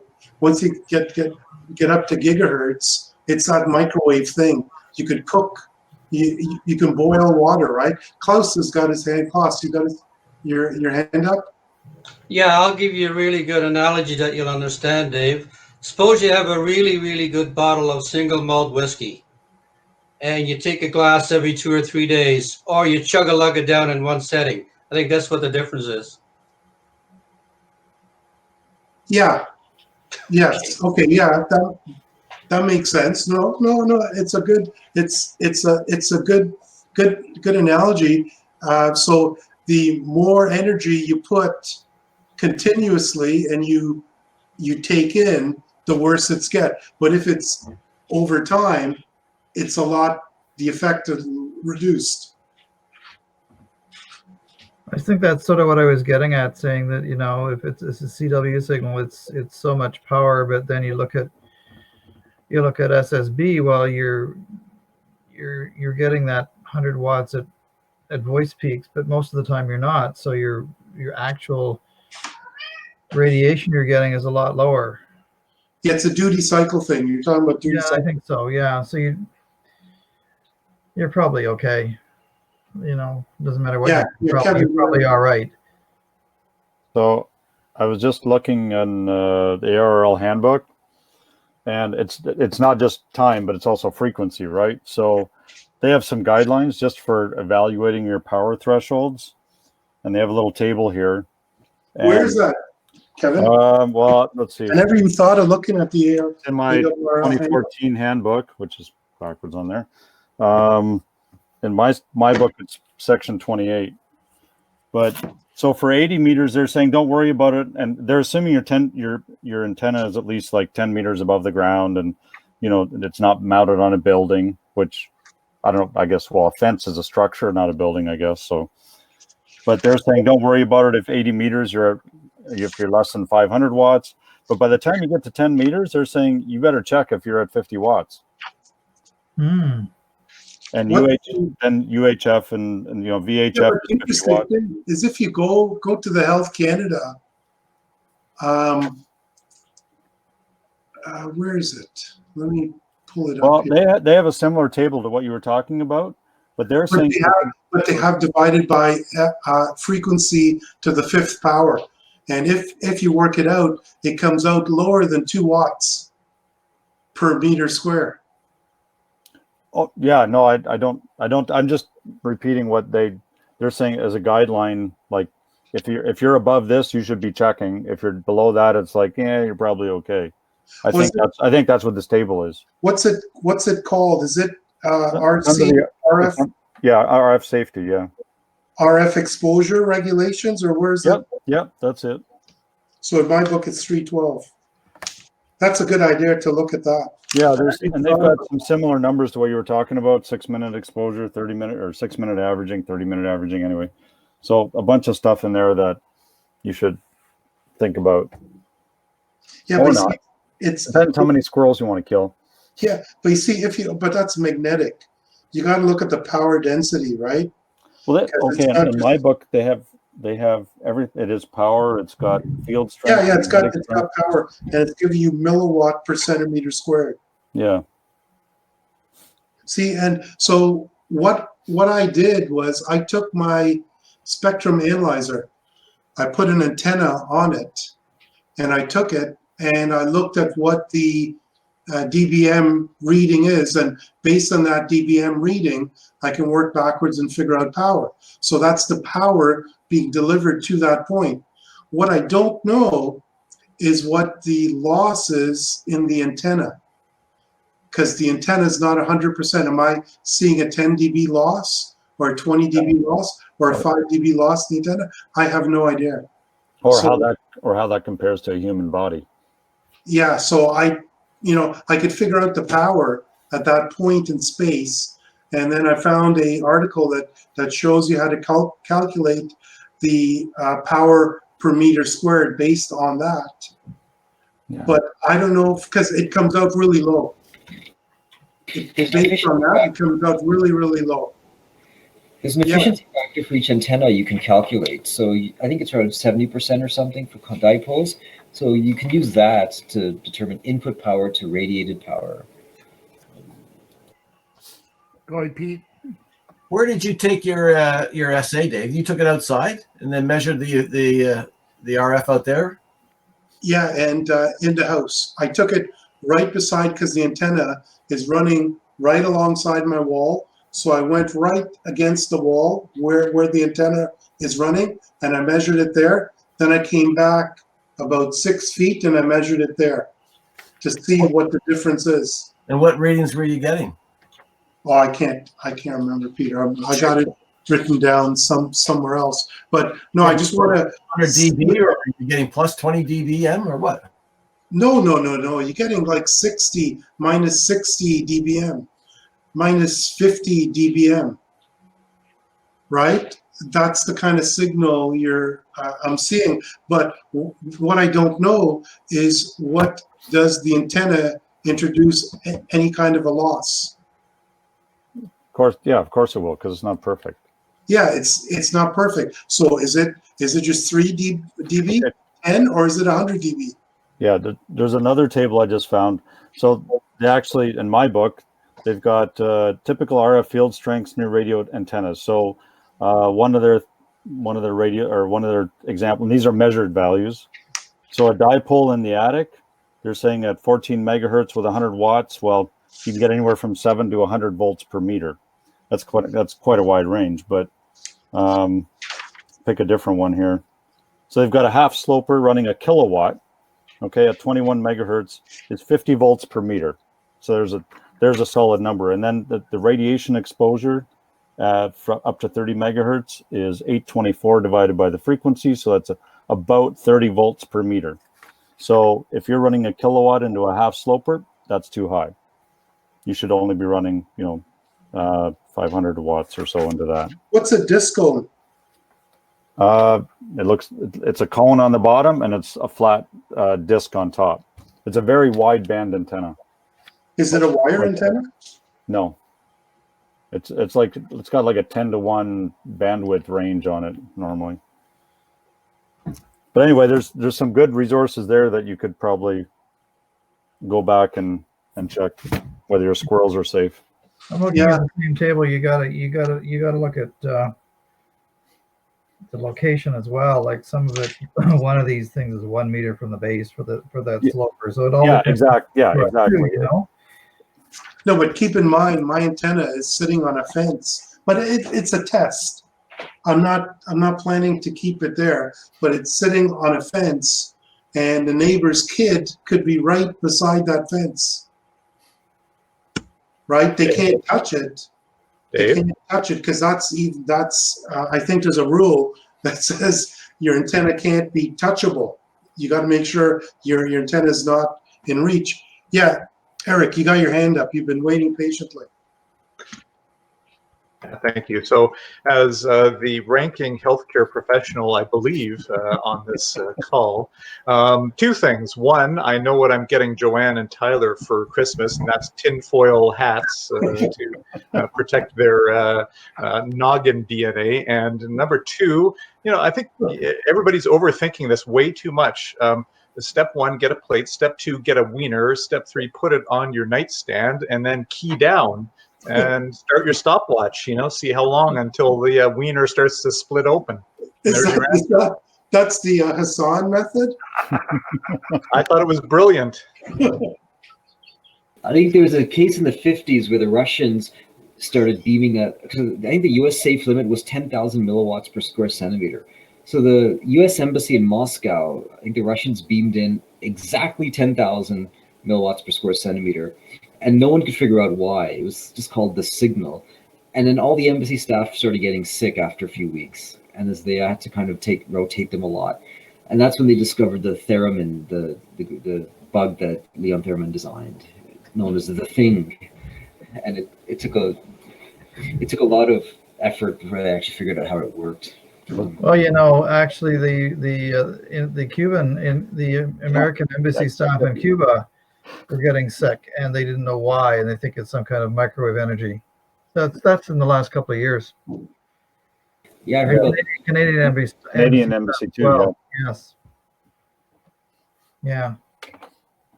Anyway, that's what I've been spending my spare time doing, seeing if I'm going to kill my kid. One more thing about your fence. In the near field is different than the far field. So close up to the antenna, you may have a lot more magnetic fields and electric fields, but then as you go far away, then the RF far field dominates. So you may want to consider those. There's a test subject. Eric's got a test subject. No, we don't want to. Is that Yodi? We don't want to get. No, don't use Eric. Use the cat. Get rid of that cat. The cat that we use to threaten us all the time, Dave. Tie the cat. This is Odie. Tie the cat to the fence. You can borrow Odie if you want.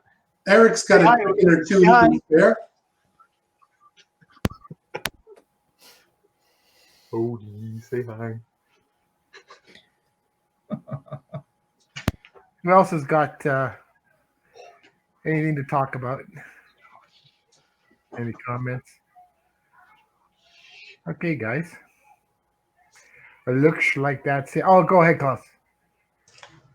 Yeah, this is somewhat related to ham radio and building things and little electrons, but standby generators. I'm hearing rumors, and I don't know, maybe I'm listening to the wrong website, that if there ever is a power failure because of the COVID nonsense and what's happening with our infrastructure, power outages will tend to be longer and more often in the coming years.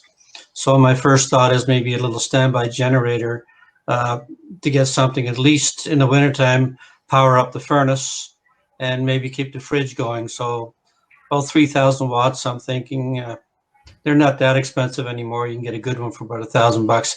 Do you guys have one, or is it just? Yes, I do. I've got one, Michael. I got a 2 kilowatt Honda generator, and I put on the outside of the house. I put a male extension cord, like you can plug an extension cord into it, and supply power into the house. And what I've got in the basement is a double duplex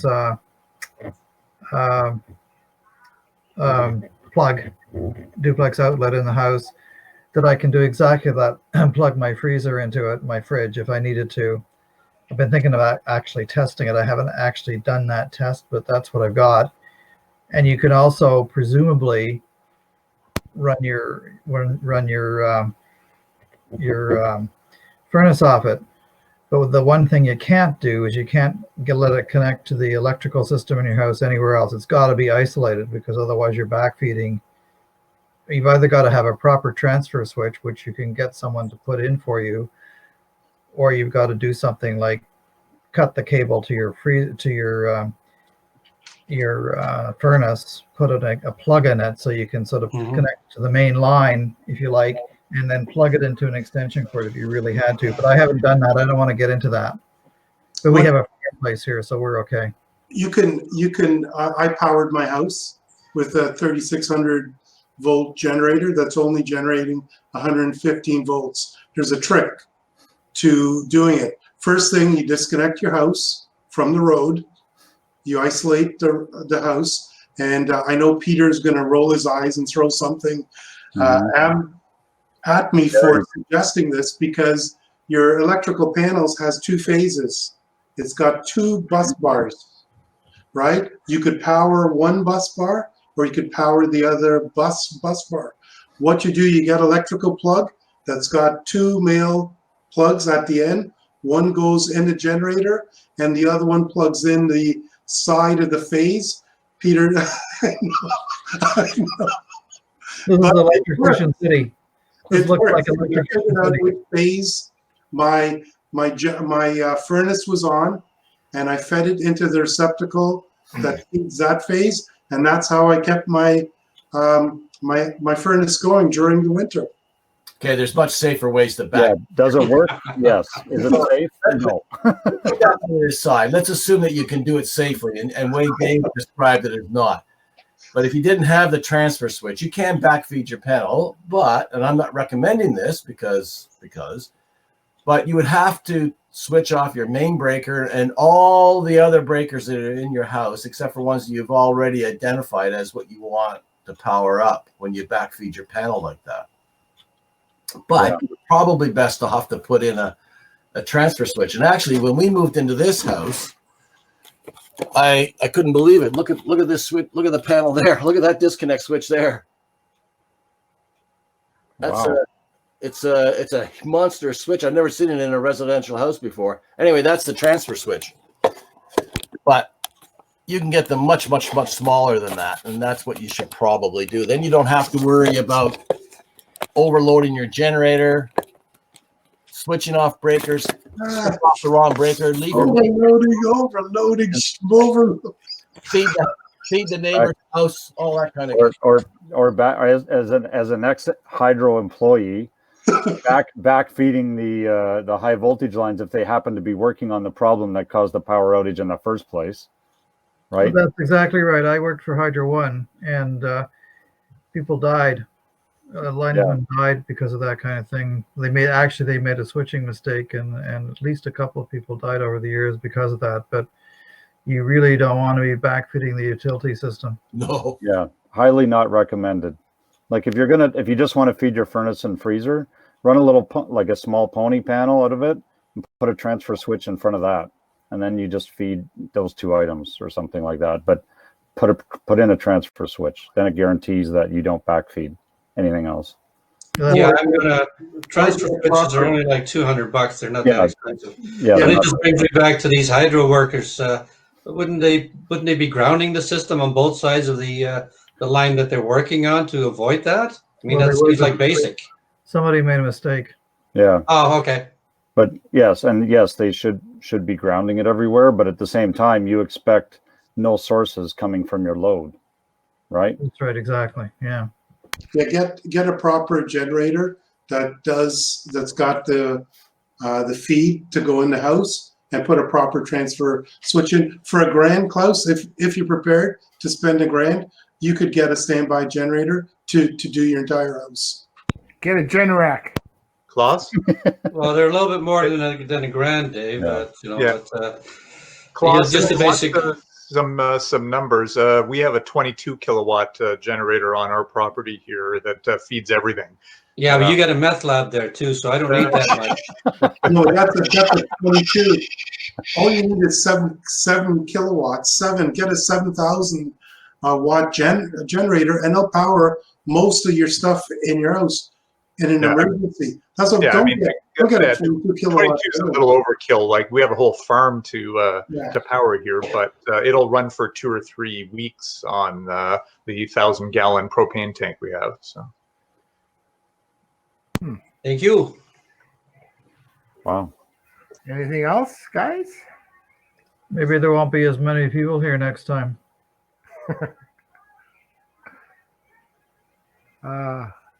Okay, guys. I think that about wraps it up. So Thanks, everybody, Ken. come on. Everybody have a good holiday.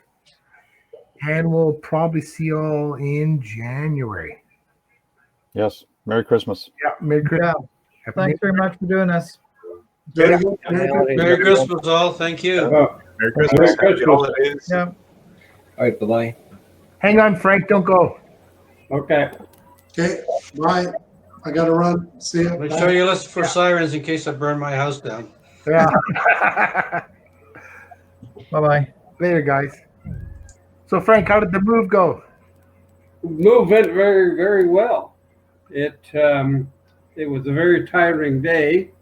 The movers got there around 8:30 in the morning, and the three of them worked their asses off, but they didn't finish up till around 3 o'clock in the afternoon.